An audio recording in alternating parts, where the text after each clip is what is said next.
Bahagyang bumaba itong level ng Marikina River ngayon lamang mula sa 14.5 meters kanina ay nasa 14.4 na lang ito at ayon dito sa Santo Niño River Rescue, patuloy pa rin daw itong bumababa at sana daw ay magtuloy-tuloy na nga ito sa pagbaba. Pero nakantabi pa rin sila sakaling muling umulan mamaya, handa na raw yung kanilang warning system. Ang sirenang kanilang ginagamit at sa pagbibigay ng babala ay kaya raw umabot sa 1.5 kilometro.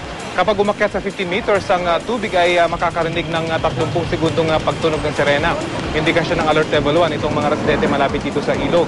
Kapag umakyat naman sa 16 meters, 1 minutong tutunog ang alarma para sa Alert Level 2. At kapag 17 meters na yung level ng tubig, ay aakyat sa Level 3 ang alert level at tutunog ng 5 minuto ang sirena. At kapag lagpas na sa 18 meters, itong level ng tubig ay 10 minutong tuloy-tuloy na tutunog ang sirena. Pero sa ngayon nga ay magandang balita at bahagyang bumaba ang level ng tubig.